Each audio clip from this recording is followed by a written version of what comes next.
제가 이 유튜브가 나가고 나서 비난을 받을 수도 있겠지만 사실 냉정한 시각으로도 봐야 됩니다. 네. 경우의 수를 이야기하는 국가는 강팀이 아닙니다. 약팀이니까 자꾸 이 가능성을 보는 거고요. 맞아요. 브라질, 뭐 아르헨티나, 스페인, 프랑스 경우의 수 입에 담은 적도 없을 거예요. 우리도 억울하니까 한국 팀의 목표도 우승이다 이런 얘기로 좀 주제를 우리 지금 32강이나 16강이나 이러고 있잖아요. 네. 일본 저러고 있는데. 하지만 우리 홍명보 감독님은 네.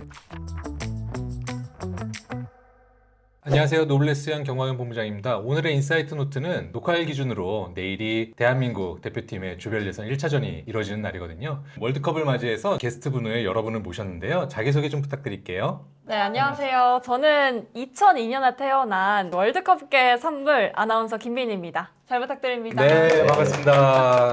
분위기가 벌써 달라지는 것 그러니까요. 예. 2002년에 태어났다 해서 깜짝 놀라고 시작하는 것 같아요. 저도 네, 인사드리겠습니다. 저는 뭐 스포티비부터 시작을 해서 지금 뭐 TV조선 이런 데서도 스포츠 캐스터로 진행을 많이 하고 있는 아나운서 이정우입니다. 반갑습니다. 네, 워낙 반갑습니다. 유명하셔서. 네. 네, 안녕하세요. 성신여대 겸임 교수이자 비즈니스 인문 기술 쪽으로 글을 쓰고 있는 작가 이시안입니다. 지난 월드컵에서는 조규성 선수가 예. 스포트라이트를 되게 많이 받았잖아요. 네네. 이번에는 어떤 선수가 좀 받을 것 같으세요? 물론 우리는 손흥민만 보겠죠. 그렇죠. 네. 손흥민만 볼 예. 텐데 만약 또 다른 선수가 갑자기 스타로 등장한다 하면 네. 상식적으로는 이동경 선수라든가 어. 새로운 세대가 등장할 수 있는데 저는 네. 이번에 네. 황희찬 선수가 좀 칼을 갈고 나오지 않을까 하는 생각이 들어요. 아. 프리미어 리그에서 좀 잘 안 풀렸잖아요. 안 풀렸죠. 팀이 강등이 돼. 여기서 다 보여주지 않으면 이게 같이 또 2부로 떨어질 수 있기 때문에 여기서 좀 보여주고 최근에 사법 리스크도 풀리고 그래서 마음도 좀 편안해지고 칼을 갈고서 뭐가 보여주지 않을까 뭐 기대를 좀 하고 있어요. 네, 저는 개인적으로 이번에 오현규 선수. 어. 네, 오현규 선수가 날카롭죠. 예, 엄청 너무 공격적으로 네, 일단은 공격수는 사실 성격이 정말 팩이 있어야 돼요. 맞아요. 예. 좋게 말해서 패기 있는 거고. 그렇죠. 예. 나쁘게 말하면 예. 세요. 예. 그러니까 과감해야 됩니다. 맞아요. 예, 소극적으로 할 필요가 없어요. 맞아요. 스트라이커는 골로 증명해야 됩니다. 눈이를 보세요. 네. 그럼요. 예. 네. 악동 루니. 예. 예, 그런 것처럼 정말 과감할 필요가 있는데 네. 오영규 선수는 과감한 걸 늘 보여주더라고요. 맞아요. 그래서 오영규 선수가 이번에 정말 기회만 잘 받는다면 네. 충분히 증명할 거라고 생각을 좀 하고요. 공을 향한 집념이 엄청난 선수인 것 같아요. 그리고 그거를 어떻게든 상대방 골문에다 내가 이 공을 밀어 넣겠다라는 의지가 되게 보여지거든요. 그러니까 그만큼 상대방 수비수들을 끊임없이 괴롭히고 외국인과 몸싸움에서도 이길 수 있는 네. 십자인대가 없다고 맞아요. 해요. 예, 없다고 해서 이번 여름 이적 시장에서 아픔이 있었어요. 네. 예, 근데 그거를 나 보란 듯이 나 이런 사람이야라는 걸 소속팀에서 지금 보여주고 있단 말이에요. 제가 보기엔 왠지 손흥민, 황희찬, 이강인으로 삼각편대 구성할 것 같거든요. 저는 오히려 왜? 손흥민 선수가 왼쪽, 왼쪽. 톱에 조규성을 넣지 않을까. 아, 그래서- 그럴 수도 있을 것 같아요. 왜냐면- 그러니까 사실 지금은 오현규가 필요할 수도 있는데 네. 조규성이나 아, 그렇죠, 그렇죠. 톱을 네. 꺼내들 것 같은 그런 느낌이 좀. 다리가 없어요. 네. 네. 아니면 반대로 속도전을 한다면 네. 오영규 선수 나올 수도 있죠. 그렇죠. 예. 네, 손담이. 그리고 이번에 멕시코 월드컵의 특징 중에 하나가 멕시코에서 하는 거는 고산이라서 한 70분 정도 지나면 체력이 너무 빨리 소모가 된대요. 그래서 벤치 자원이 강한 팀이 유리하다 이런 얘기가 있거든요. 그 전까지는 90분까지 뛸 수 있는 선수가 한 70분 뛰면 못 뛰니까 바꿔줘야 되는데 그 벤치 자원이 한 2-30분 동안 보여줘야 되는 거죠. 어. 네. 그때 나와가지고 또 강렬한 모습을 주면 그렇죠. 그 스타가 될수 조커로서 있죠. 네. 예, 그 폴란드전에 안정환 같이 그런 느낌으로. 네, 네. 이번에 월드컵에서 경기 룰이 14개가 바뀌었다고 해요. 14개 중에 대표적인 게 중간에 한 22분을 기준으로 해서 브레이크를 3분간 할 수 네, 있는 그렇죠. 시간이 주어지는데 네. 이 제도가 들어감으로 인해서 이번에 월드컵은 골수가 조금 줄어들 것이다. 이게 계속 핑퐁이 되는 과정이 있어야 이제 달아오르고 경기가 되면서 허점이 나오는데 중간에 감독의 개입이 들어갈 수 있는 시기가 오다 보니까 조금 더 수비적으로 팀이 운영이 될 거다 이렇게 보더라고요. 그렇죠. 그 한 분 동안 충분히 쉴 수 있는 하이드레이션 브레이크가 네. 있는데 그때 사실상 뭐 선수들이 쉬는 시간이 되는 것도 있지만 네, 감독이 개입할 수 있는 시간이 주어진 거잖아요. 맞아요. 작전 타임이 만들어진 건데 네. 그래서 감독님의 역량이 굉장히 중요하다. 왜냐하면 22분이 지났을 때 네. 그때 이제 상대방의 전략을 우리가 판단했을 거 아니겠습니까? 네. 그러면 우리가 플랜 A로 나왔을 때 잘 통했으면 그대로 가도 되지만 안 풀렸을 때 플랜 B를 얼마나 잘 작전 지시를 하느냐는 사실 감코진의 역량이 다다라고 사실 근데 솔직히 말해서 이 홍명보 태권도호 하면 네. 이 굉장히 말 조심하셔야 됩니다 여기서. 이 전통적인 방법들을 고수한다라고 저희가 알고 있잖아요. 네네네. 그래서 말씀해주신 대로 플랜 B를 내놓을 때 어떤 전략을 내놓을지가 많은 분들이 지켜볼 것 같긴 해요. 그러게요. 이게 독일지 득일지 봐야 되겠는데요. 이거는 앞으로 계속 그렇게 될 것 같아요. 산업적으로 보자면 네. 야구가 미국에서 훨씬 축구보다 인기가 있잖아요. 광고를 많이 걸 수 그 있어요. 이유가 TV에서 네. 다 중계하거든요. 1회 초 1회 말, 2회 초 2회 말 계속 광고가 걸리는데 이번에 이 3분도 아마 미디어나 이런 영향이 크지 않았나. 요게 괜찮으면 또 걸고 그러면 벌 수 있는 돈이 확 느니까 앞으로 축구들이 작전 타임이 늘지 않을까 싶기도 해요. 다시 월드컵 얘기로 돌아와서 이번에 개인적으로 응원하는 것도 있을 수 있고요. 우승팀을 어느 팀이라고 예측을 하세요? 일단 월드컵에서 우승을 해본 나라는 네. 그때까지 8개 나라밖에 없어요. 오. 그 많은 팀이 다 참가를 해도 네. 유럽 아니면은 남미 팀이거든요. 예. 아무래도 경력직이 더 잘할 수 있을 테니까 그 안에서 골라야 되는데 가장 많이 네. 우승한 브라질 같은 경우는 이번엔 아닌 것 같고 많이 우승한 팀이 아르헨티나 이런 팀인데 좀 네. 딸리는 것 같고요. 네. 오히려 한 번, 두 번 우승했던 프랑스 아니면 스페인으로 보는데 네. 피파 1위는 프랑스거든요. 예. 피파 2위가 스페인이에요. 예. 프랑스 같은 경우는 음바페라든가 스타 플레이어들이 많지만 예. 너무 이쪽에 의존하는 것 같고 저는 그래서 스페인이 조직력이나 상승세거든요. 네. 그래서 스페인이 좀 더 조직력 측면에서 우승 가능성이 있지 않을까 네. 생각을 해요. 굉장히 분석을 잘하신 것 같아요. 감사합니다. 저도- 캐스터님한테 이런 얘기 인정을 들으니까 인정받았어. 아니, 저도 좀 이제 많이 보고 왔는데 네. 저도 개인적으로 스페인 네. 그 예상을 어. 합니다. 왜냐면은 스페인이 지금 굉장히 탄탄한 공격 자원 그리고 미드필더 자원을 갖고 있어요. 뎁스가 넓다. 넓고 네. 어떤 선수가 나와도 주전이어도 괜찮을 정도. 오. 예, 뭐 공격진 페란 토레스라든지 또 라민 야말 같은 이런 그렇죠. 신성의 엄청난 네. 선수가 있고 네. 네. 또 미드필더에는 수비맨이라든지 메리노라든지 네. 뿐만 아니라 더 높은 뭐 로드리 막 이런 엄청난 선수들이 있습니다. 그렇죠. 예. 저도 사실 어떻게 보면 스페인이 가장 유력하다고 생각을 하는데 저는 좀 다른 시각으로 네. 이번에 함께하게 된 나라 수가 월등히 많아졌잖아요. 그렇죠. 그래서 예. 뭐 처음 들어오게 되는 나라도 있고 아니면 네. 오랜만에 다시 월드컵에 들어오는 뭐 이라크나 뭐 우즈벡 같은 나라들이 언더독 효과를 이번에 보여주지 않을까. 그래서 우승은 사실 어려고요. 생각보다 높은 순위로 만나볼 수 있지 않을까 싶은데 좀 이런 언더독 효과가 기대되는 팀들이 있으실까요? 아, 무승팀 먼저 말씀해 주시면 우승팀. 안 돼요?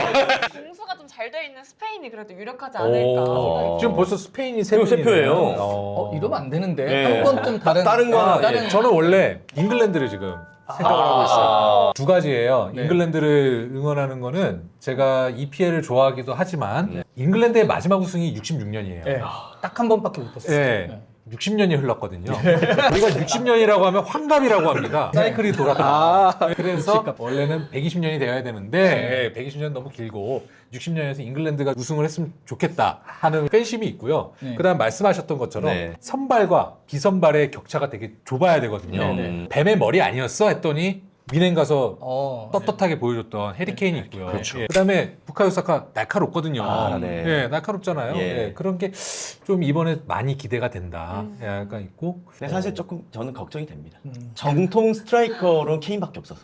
아, 케인이 묶이면 예. 누가 골을 넣나? 만약에 맞추시면 여기로 네. 이제 다 성지순례오니까 그렇죠. 말씀하시죠. 그러네. 예. 잉글랜드가 우승을 하는 거에는 가장 큰 과학적인 이유가 있습니다. 예, 환갑입니다. 돌아올 사이클이 왔다. 네, 년. 성지 왔다가 욕하고 떠나겠네요. 그러면 반대로 네. 이번에 우승팀이 아닌 예상 밖의 돌풍, 그러니까 언더독 어느 팀을 좀 저는 아까 말씀한 것 예, 같은데 예. 이라크. 진짜요? 진짜로요? 저는 오. 아까부터 킹맨쇼를 말씀드렸는데 우리나라도 그때 당시 개최국이긴 했지만 네. 4강을 처음으로 올라간 거에 대한 가슴 뜨거운 열정이 있었잖아요. 맞아요. 저 약간 박제될 것 같긴 한데요. 아니 근데 이거에 좀 실드를 쳐드리면은 아시아 팀이 최근 들어서 많이 올라왔습니다. 많이 올라왔죠. 예, 저희도 이제 사실 막 최종 예선 거쳐가지고 아시아 지역 예선을 많이 펼치는데 생각보다 어려워한 것도 있었잖아요. 맞아요. 여기까지만 실드를 치도록 하겠습니다. 예. 오히려 이 이라크 전적이 공감은 많이 아니고. 부족하거나 없거나 좋을 수도 있다라고 생각합니다. 근데 되게 말씀이 맞는 게 이번에는 조 3위도 32강에 올라갈 수 있기 맞아요. 때문에 기회가 많아요. 예, 돌풍이라고 하는 거를 조별 예상 통과다라는 기준으로 둔다면 아유. 충분히 가능성이 있는 그럼요, 얘기예요. 그럼요. 예. 저 같은 경우는 사실 많은 분들도 예상을 하고 있겠지만 저는 일본. 일본. 예, 일본이 너무 강해요 지금. 제가 그래서 그걸 여쭤보려 했어요. 그 일본은 지금 언더독이라고 부를 만한가? 언더독이라 하기 어렵죠. 그쵸. 이제는 네. 사실 피파 랭킹도 많이 올라온가? 예, 같은데. 10위권이에요, 10위권 예. 세상에. 예. 근데 일본이 지금 그 뽑힌 국가대표 안에 16명 이상이 다 유럽파입니다. 그러니까요. 그리고 선발로 나오는 그 선수들도 보면은 네. 대부분 우리가 아는 그 팀에 소속돼 있어요. 맞아요. 근데 심지어 이 선수들이 지금 그 팀에서도 입지를 굳건하게 다지고 있는 선수라서 이번에 제가 개인적으로는 뭐 일본 모리야스 감독도 우승이 목표다 이런 얘기를 했지만 충분히 16강 이상은 올라가지 않을까. 네. 예. 그러고 보니까 2022년에 일본이 독일이랑 스페인 이기지 않았어요? 맞아요. 유럽 팀이나 다름없네요. 원래 2022 월드컵 때도 일본 팀의 슬로건은 우리는 그 아시아가 아니다. 네, 그래서 최근에 했던 아시안컵에서도 우리는 이게 목표가 아니다. 음. 우리의 눈은 월드컵에 있다. 이런 얘기를 했었어요. 우리도 억울하니까 한국 팀의 목표도 우승이다 이런 얘기로 좀 주제를 우리 지금 맞아. 32강이나 좀 16강이나 이러고 있잖아요. 네. 일본 저러고 있는데 하지만 우리 홍명보 감독님은 네. 16강이 목표다라고 하셨습니다. 근데 그거 보고가 사실 너무 아쉬운 것 같긴 하거든요. 근데 또 전략적으로 갔을 때 잘 가는 걸 수도 있어요. 우리 수현님은 그 언더독을 어느 팀으로? 저도 일본 같은 경우는 괜찮다고 봤고 네. 모로코가 저번에 4강까지 갔잖아요. 맞아요. 모로코는 그냥 언더독이 아니라 그냥 강팀이 된 강팀. 거고 네. 만약 이번에 언더독을 뽑아라 네. 예상외를 뽑아라 하면 전 노르웨이 노르웨이. 폴란드가 나오거든요. 예, 외대구로도 있죠. 웨더골도 네. 있죠. 얼마나 골을 넣을지 몰라요. 예선전에 16골인가 넣었다고 그러더라고요. 또 이게 1998년 이후에 네. 오랜만에 월드컵 본선에 그렇죠, 나왔다더라고요. 그렇죠. 네. 그만큼 또 일을 갈고 나오지 않았을까. 일을 간 팀이 너무 일을 갈고. 그럼요. 저는 사실 이번에 우리나라는 언더독이라고 봐야 될 수도 있다. 음. 잘 싸우는 것도 좋지만 다른 의미에서 이번에 언더에 있는 팀, 이 팀이 진짜 관심을 많이 받을 것 같아요. 이란 팀. 이란. 네. 아. 어떤 성적을 낼 것인가, 또 아. 어떻게 거기서 경기를 할 것인가 이것 때문에 네. 또 앞에 미국에서 하니까. 네.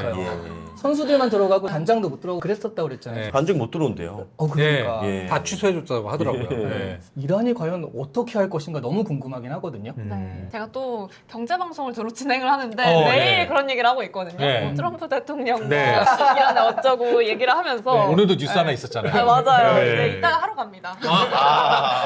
그렇군요. 경우의 수 얘기를 할 때 아직 일어나지 않았고 조금만 기다리면 결과가 나올 것도 같은데 네. 왜 사람들은 이 경우의 수를 계속 계산을 하면서 왜 이 시간을 보내는 걸까요? 사실 월드컵 같은 경우는 진짜 경기 수가 많잖아요. 네. 그리고 또 뭐 조별로 진행이 되다 보니까 이 경우에는 이렇게 됐을 때 매치가 재미있고 그런 부분을 기대하면서 보기 때문에 집중을 하지 않을까. 스포츠의 묘미가 아닐까 생각이 듭니다. 아, 경우의 수 자체가 스포츠의 묘미다. 네. 근데 약간 희망회로인 것도 있어요. 계속 이기면 경우의 수를 따질 필요가 없죠. 졌어. 네. 와 세상 끝난 것 같은데 네. 아니야. 우리가 3대 0으로만 이기면 가능해. 이런 식의 희망을 줌으로써 마케팅 효과도 있고 그런 것들이 끝까지 붙잡게 하는 요소가 되는 것 같아요. 저는 사실 냉정하게 말씀드리면 네. 제가 이 유튜브가 나가고 나서 비난을 받을 수도 있겠지만 사실 냉정한 시각으로도 봐야 됩니다. 네. 경우의 수를 이야기하는 국가는 강팀이 아닙니다. 제가 하고 싶은 얘기였어요. 제가 하고 싶은 얘기였습니다. 예. 약팀이니까 자꾸 이 가능성을 보는 거고요. 맞아요. 브라질, 뭐 아르헨티나, 스페인, 프랑스 경우의 수 입에 담은 적도 없을 거예요. 맞아요. 그냥 탈락이면 탈락이지. 맞아요. 굳이 경우의 수를 왜 따져? 맞아요. 네. 우리나라가 그만큼 월드컵에 나왔을 때 첫 번째 경기를 치르고 난 이후에 결과가 좋지 않았으니까. 그렇죠. 그렇죠. 그러니까 경우의 수를 자꾸 따지는 게 아닐까. 아. 그리고 특히나 두 번째 경기는 또 승리 많이 없었다면서요. 예, 승리가 없었어요. 예. 아예 없었어요. 우리가 그런 이차전. 만큼 두 번째 경기부터 패배를 하고 그러면 마지막 경기에 모든 걸 걸어야 되니 경우의 수라는 이야기가 많이 나오지 않았을까. 아. 예. 제가 사실 네. 기사에서 그런 걸 봤거든요. 이번 32강 조별 몇 등을 할 것인가 이 내용을 봤는데 4위를 할 것이다가 생각보다가 20몇 %가 있는 거예요. 근데 이게 왜 그럴까 생각을 해보니까 예. 이 축구 팬들이 네. 아예 깔끔하게 망해버렸으면 좋겠다. 아. 그래서 차라리 이 우리가 더 언더독 효과를 다음에 더 누릴 수 있게 이 공본의 자체를 바꿔야 된다. 이렇게 예상을 했다고 해요. 축협을 떨어졌으면 좋겠다는 건 네. 축구 팬들의 바람인 것 같아요. 네, 그러니까 정말 축구를 너무 좋아해서 항상 취향이 아. 축구인 사람들의 바람이고 팬으로서. 어쨌든 국민적 이벤트니까 네. 지금은 국민적 감정을 실어주는 게 맞지 않나 네. 그런 생각이 듭니다. 잘하면 좋겠는데 참. 그러면 여기서 이 주제 마무리하는 느낌으로 각자 대한민국 이번 월드컵에서 몇 강까지 갈 것인지 예측 한번 할까요? 아. 이거 다시 돌아온 성지순례. 저는 16강 간다고 봅니다. 근데 여기서 얘기를 하니까 이게 되게 안타까운 게 지난 월드컵만 하면 우리가 16강이라고 한 게 8강이에요. 사실 기준점이. 아, 그렇죠. 네. 우리가 원정에서 8강 간 적이 없습니다. 네. 2002 빼고는 다 원정이었어요. 그래서 16강만 가도 지난 남아공 월드컵 때 16강과는 조금 느낌이 다를 것이다. 이런 생각이 조금 들더라고요. 어떻게 보세요? 맞춰도 뭐 좋은 거 없잖아요.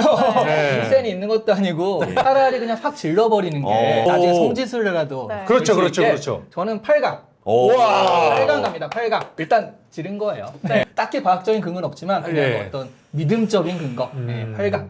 저는 조금 현실적으로 가겠습니다. 네. 저는 32강 가서 막강한 국가를 만나서 질 것 같습니다.